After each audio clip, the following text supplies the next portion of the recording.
അസ്സലാമു അലൈക്കും. ഞാൻ ഇന്നലെ ബന്ദർ മക്കാമിൽ ആയിരുന്നു.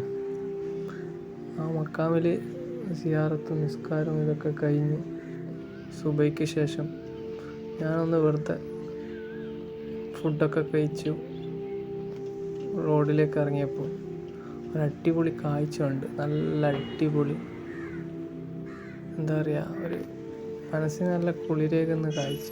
രാവിലെ തന്നെ ജോലിക്കാരൊക്കെ വന്നു പണിയെടുക്കുന്നു. വലിയ മത്സ്യബന്ധനത്തിൻ്റെ സ്ഥലമാണെന്ന് തോന്നുന്നു ഈ സ്ഥലം. ഞാൻ ചോദിച്ചപ്പോൾ മനസ്സിലായത് ഏറ്റവും വലിയ മംഗലാപുരത്തെ മീൻപിടുത്തക്കാരെ സ്ഥലമാണ് ബന്ദർ. അപ്പം വന്ന ഉടനെ തന്നെ ഞാൻ കുറേ കാര്യങ്ങൾ കാണാൻ പറ്റി. അവിടുന്ന് കുറേ ആൾ മീൻ ചൂടുന്നുണ്ടായിരുന്നു. അതുപോലെ തൊട്ടടുത്ത് ഞാൻ ഇപ്പോൾ കാണുന്ന ഒരു പള്ളി കാണുന്നില്ലേ, തൊട്ടപ്പുറം നാളെ പോകാൻ പോകുന്ന അവിടേക്കാണ്. നല്ല അടിപൊളി കാഴ്ചയായിരുന്നു. അത് മാത്രമല്ല, എന്താ പറയുക, വലിയ ഷിപ്പുണ്ട് അവിടെ.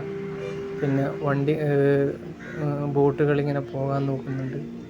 നല്ല രസമായിരുന്നു കാണാൻ. നമ്മൾ എന്താ പറയുക, കാണണോ ആഗ്രഹിച്ചത് എന്താണോ അതൊക്കെ അവിടുന്ന് കാണാൻ പറ്റി. വ്യത്യസ്തമായ ജീവിതങ്ങൾ, വ്യത്യസ്തമായ ജീവിത രീതികൾ, ഓരോരോ മനുഷ്യന്മാർ. അതുമാത്രമല്ല, എനിക്ക് തോന്നുന്നു ബന്ദർ നല്ലൊരു കച്ചവട സ്ഥലമാണെന്ന് തോന്നുന്നു. ഒരുപാട് നല്ല രീതിയിൽ ഹോൾസെയിൽ ഷോപ്പുകൾ, അങ്ങനെ വലിയ വലിയ എന്താ പറയുക, കച്ചവടത്തിൻ്റെ കേന്ദ്രമാണെന്ന് തോന്നുന്നു. കണ്ടപ്പോൾ നടന്നു പോകുന്ന വഴിയിൽ ഒരുപാട് വ്യത്യസ്തമായ കടകളൊക്കെ കാണാൻ വേണ്ടി പറ്റി. അതുമാത്രമല്ല, ഇവിടെ ഒരു വലിയൊരു മഹാനുണ്ട്, മസ്താൻ. അപ്പോൾ അങ്ങനെ ആ മസ്താൻ്റെ ഖബറിൻ്റെ അവിടത്തേക്കാണ് ഞാൻ വന്നത്. അവിടെ ഒരു 1400 വർഷം പഴക്കമുള്ള പള്ളിയുണ്ട്. അത് ഞാൻ വീഡിയോൻ്റെ അവസാനം പറഞ്ഞിട്ടുണ്ട്, കാണിച്ചു തരും. നിങ്ങൾ ഈ വീഡിയോ കണ്ടു നോക്കുക. ഒരു വ്യത്യസ്തമായ അനുഭവമാണ്. നമ്മൾ ചുറ്റും ഒരുപാട് ബോട്ടുകൾ, തൊട്ടടുത്ത് കപ്പൽ. ഞാൻ കുറച്ച് ശേഷം അവിടെ കുറച്ച് ദൂരത്തോട്ട് പോയിട്ടുണ്ടായിരുന്നു, പോലീസുകാരെ അതിൻ്റെ അടുത്ത്. അപ്പം അവിടെ കാണാൻ കഴിഞ്ഞതെന്ന് വെച്ച് കഴിഞ്ഞാൽ നല്ല, എന്താ പറയുക, നല്ല അറ്റ്മോസ്ഫിയർ കിട്ടുന്ന. അതുമാത്രമല്ല, ഒരു ബോട്ട് ചെരിഞ്ഞിട്ടുള്ള സ്ഥലമുണ്ട്. അതുപോലെ തൊട്ടടുത്ത്, എന്താ പറയുക, ഞാൻ പറഞ്ഞല്ലോ മീൻ പൊരിക്കുന്നത്, അങ്ങനെ രാവിലെ അവരെ പിന്നെ രാവിലെ ബോട്ടിന് പോകാൻ വേണ്ടി പുറപ്പെടുന്ന ആൾക്കാർ. അവിടെ ബോട്ടുണ്ട്, സഫാരി. അപ്പുറത്തെ ഞാൻ കാണിച്ചില്ല, നേരത്തെ പള്ളി കാണിച്ചെന്ന്, അവിടത്തേക്ക് പോകാൻ വേണ്ടിയിട്ട് ബോട്ട് സർവീസ് ഉണ്ട്.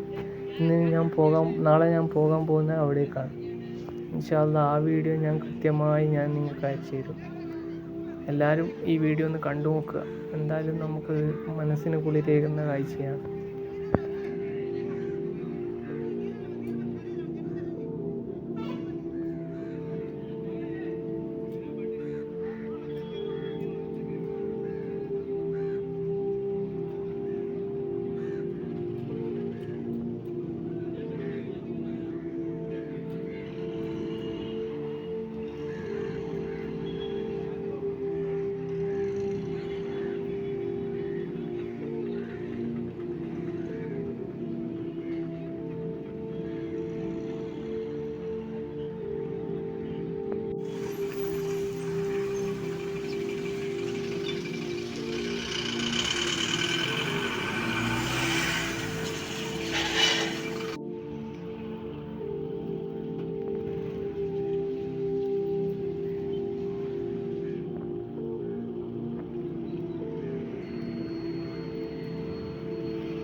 Very beautiful place.